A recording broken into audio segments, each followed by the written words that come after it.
Oke, kita ada di sesi 11 dengan tema integrasi rantai pasok dan logistik antara pihak-pihak yang berkepentingan, ya.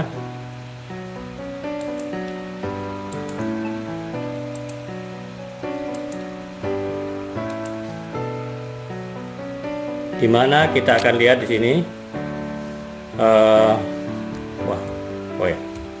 alur bisnis rantai pasok dan logistik,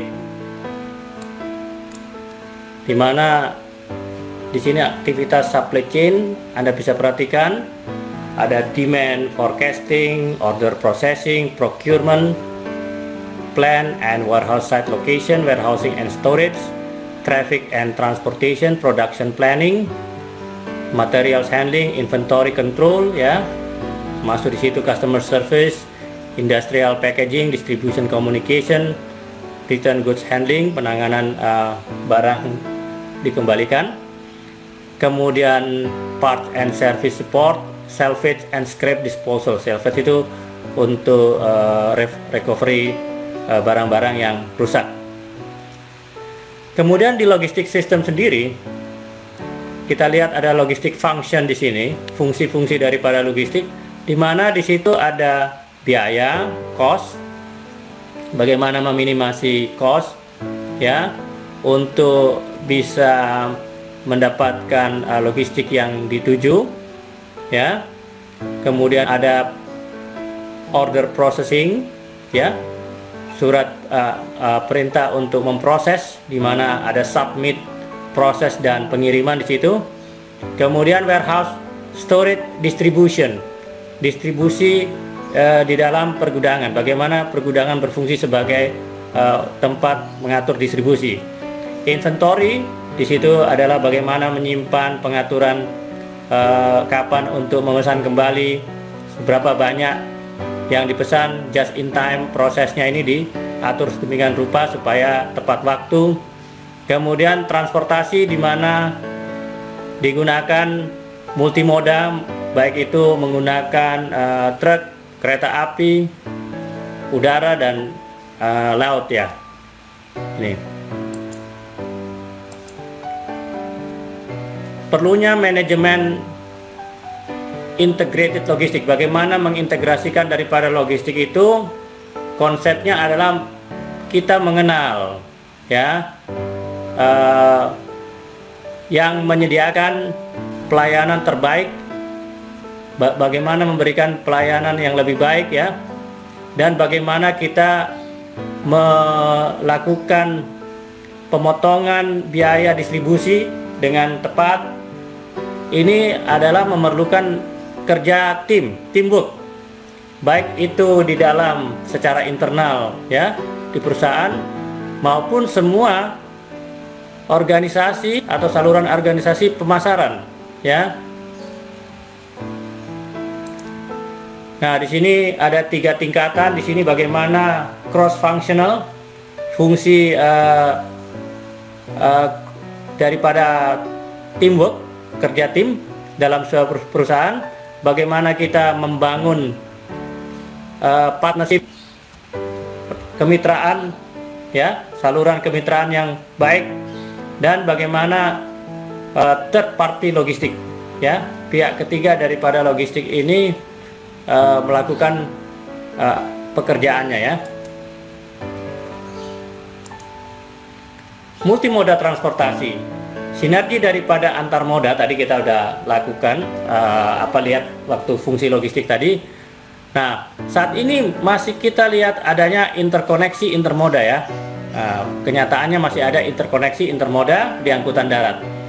Angkutan apapun baik di laut maupun di udara itu nanti pada akhirnya akan melewati jalan darat juga. Nah, buntut-buntutnya akan ke darat, ya. Nah, tidak hanya soal itu, ya, perlu kita lihat interkoneksi antar lembaga negara. Nah, di situ kemarin ada koordinatornya, kan, ada Kementerian Keuangan, Kementerian Perhubungan, ya, Perdagangan, kan, Kementerian dan Kementerian Pekerjaan Umum ini bisa terlibat. Kementerian Perindustrian juga bisa diikut sertakan. Peranan pusat logistik terintegrasi yang kemarin kita sempat bicarakan PLB atau berikat itu, kereta api juga ini bisa menurunkan biaya, ya. Jadi volume truk yang melintasi jalan tol dan jalan nasional ini kita lihat dominasinya kan kemarin lihat 90%. Oleh karenanya kalau kita bisa melakukan yang namanya penghematan energi dan pengurangan polusi itu akan lebih baik, ya.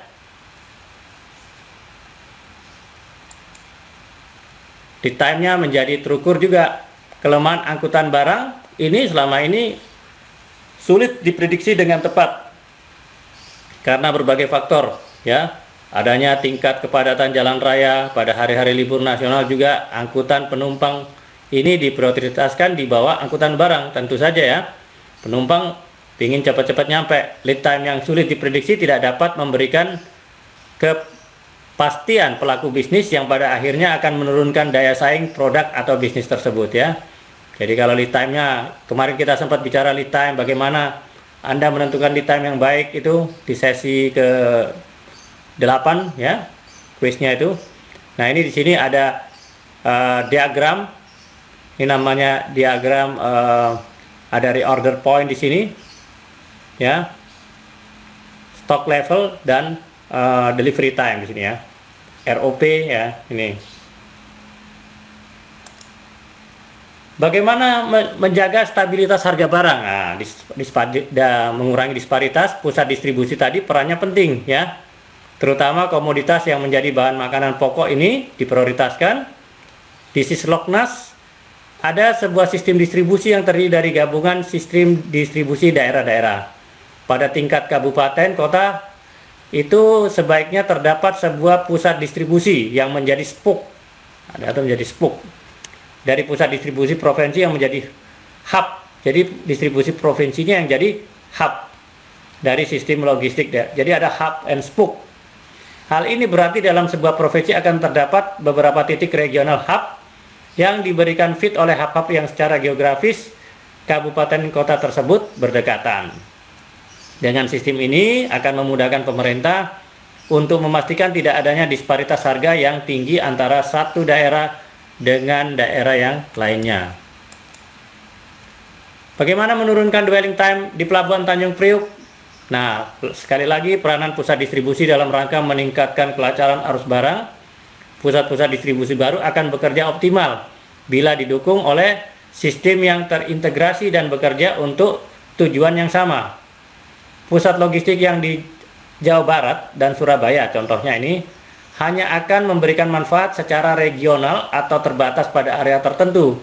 Bila pusat distribusi daerah lainnya ini tidak bekerja, ya, akan sulit bagi suatu produk atau barang mencapai harga yang kompetitif bila terjadi penyumbatan distribusi di daerah lainnya, ya. Dan ini akan membawa tadi disparitas harga antar daerah satu dengan yang lainnya, ya. Ini masalahnya di sini. Sisloknas itu punya visi, ya, terwujudnya sistem logistik yang terintegrasi secara lokal, terhubung secara global untuk tadi meningkatkan daya saing dan kesejahteraan rakyat. Kemarin kita sudah sempat bahas itu, ya. Locally integrated, globally connected for national and competitiveness and social welfare. Itu bahasa Inggrisnya, ya. Kita lihat di situ, ya. Di sini ada gambarnya ini bagaimana di desa-desa ini ada spoke. Tadi kan kita ngomong spoke. Nah, ini di kota kabupaten ini hubnya, sebagai hubnya yang menyambung antar pulau. Kemudian antar pulau ini ada pelabuhan ini sebagai hubnya lagi, ya, pelabuhan internasional di Indonesia yang akan mendistribusikan ke seluruh pelabuhan yang ada di dunia secara global. Nah, ini makanya disebut locally integrated, globally connected, ya. Nah, di sini ada competitiveness untuk social welfare tujuannya, ya. Nah, kekurangan pengangkutan barang dengan kereta api saat ini, bila kita lihat, ini belum cukup memadai, ya, karena belum merata sebarannya. Stasiun-stasiun yang ada baru sebatas di beberapa kawasan pusat industri. Belum terintegrasi secara optimal karena faktor infrastruktur berdana besar yang harus dilengkapi belum dapat terlaksana. Keleluasaan pergudangan atau pusat industri berbasiskan jalan raya dengan segala infrastruktur yang telah ada ini bisa menggunakan special handling dan special storage, menjadikan pemilik barang itu lebih memilih menggunakan moda truk untuk pengangkutan dan transit barang daripada kereta api. Nah, ini Anda lihat di tabel ini ada keunggulan dan kelemahan dari masing-masing moda transportasi, ya. Ini tadi kereta memang volumenya sangat banyak, tapi dia waktunya rendah, ya. Kemudian fleksibilitasnya juga sangat rendah. Biaya pengirimannya memang ada bagusnya juga, dia rendah, ya. Inventorinya cukup banyak dibandingkan sama yang lain. Nah, ini Anda bisa bandingkan dengan truk di sini, ya. Sedang-sedang aja tapi dia lumayan, ya. Kemudian informasi dan komunikasi. Bagaimanapun tidak bisa kita pungkiri, ya, kemajuan teknologi telah merubah dunia, ya. Salah satunya yang ikut berubah adalah sektor logistik. Logistik ini masih banyak kita jumpai pelaku industri logistik yang menjalankan kegiatan bisnis sehari-harinya masih menggunakan cara-cara tradisional. Nah, ini masalahnya masih ada yang gaptek, gagap teknologi. Nah, sekarang kita udah industri 4.0, digital industry. Education juga menggunakan online, ya, kita lihat daring, ya, ini room segala macam. Nah, ini adalah bagaimana kita mengenhance quality, bagaimana merendahkan biaya, dan bagaimana kita mendelivery barang dengan cepat. Ini tujuannya menggunakan kita IT di sini, ya. Oke.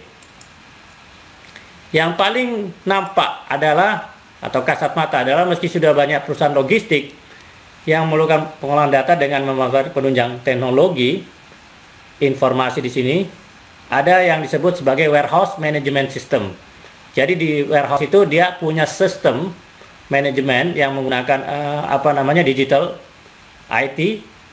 Nah, tetapi masih banyak kita lihat masih melakukan pencatatan manual. Jadi nanti Anda sebagai admin ini udah ditantang menggunakan pencatatan secara digital, ya. Nah, ini kalau masih manual tidak efisien, ya, baik sisi waktu dan biaya. Nah, saatnya sektor logistik mengembangkan kemampuannya menerapkan teknologi terkini.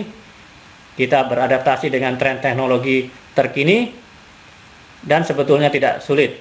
Kita rubah paradigma era logistik yang didukung oleh kemajuan teknologi adalah keharusan bagi tiap perusahaan yang ingin menang dalam kompetisi jasa logistik. Tadi kita ngomong kompetisi, bagaimana kita memenangkan kompetisi. Beberapa teknologi masa kini yang berkembang adalah Internet of Things dan Big Data. Nah, ini IoT, Internet of Things dan Big Data. Bagaimana penerapan teknologi tersebut akan bisa membawa perusahaan logistik lebih efisien, bisa mengoptimalkan biaya yang dikeluarkan dan memperluas jangkauan kontrol terhadap operasional yang sedang dilakukannya.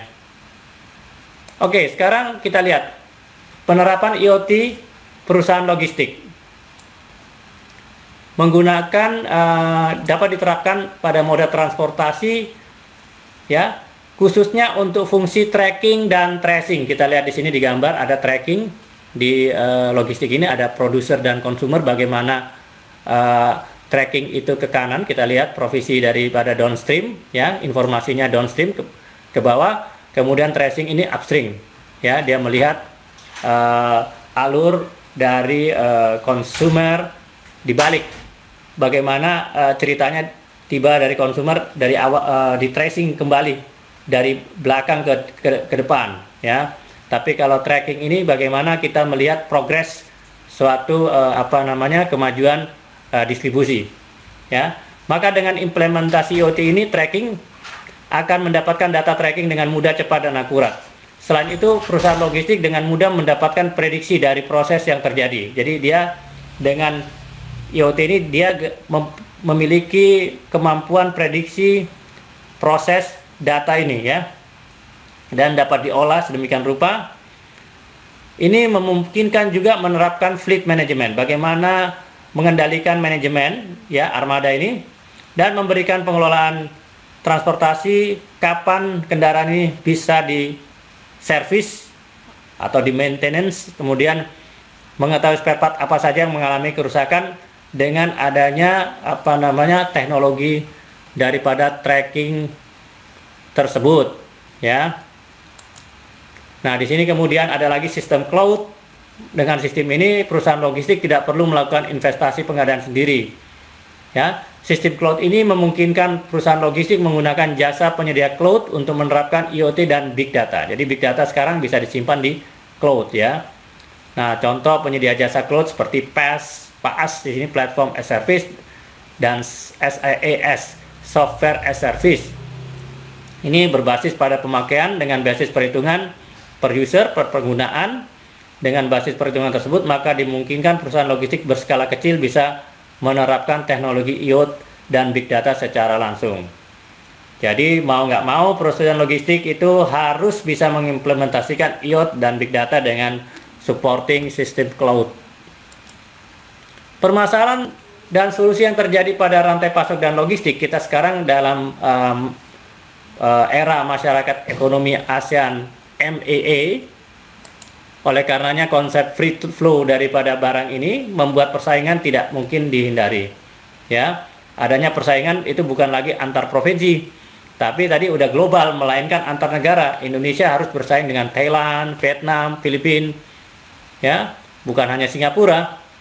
Nah, ini kita lihat contohnya biaya masuk baja di kita 5%, di negara lain lebih dari 10%, ya.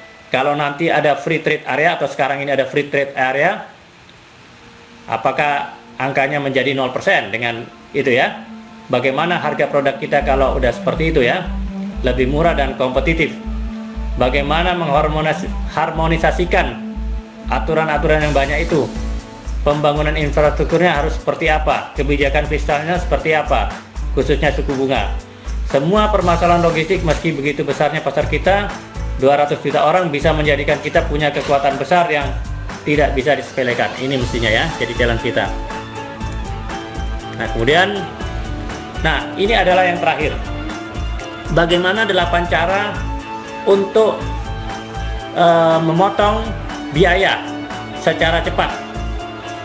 Ini juga nanti menjadi tugas Anda.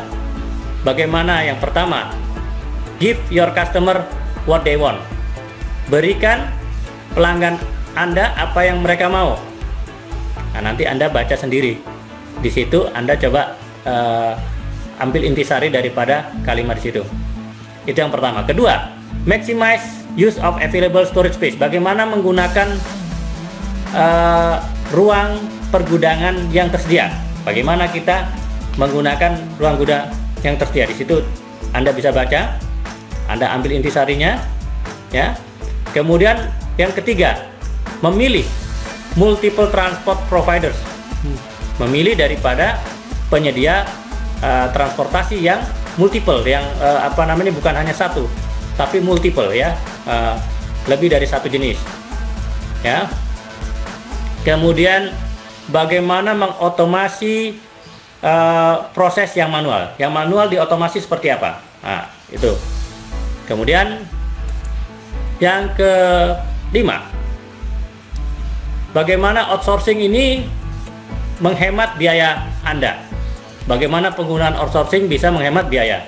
Kemudian bagaimana yang keenam, memilih moda transportasi secara arif dan bijaksana. Wisely itu secara bijak. Bagaimana itu nanti, ya. Kemudian yang ketujuh, jangan membayar double atau 2 kali untuk asuransi yang sama, ya. Nah, ini asuransi juga jangan mubazir, ya. Kita satu aja asuransi, tapi yang bagus sekalian. Kemudian yang terakhir, ke-8, bagaimana menggunakan aset Anda secara bijak. Nah, itulah ke-8 cara bagaimana Anda bisa memotong biaya secara cepat. Dan ini juga mengakhiri sesi ke-11 kita.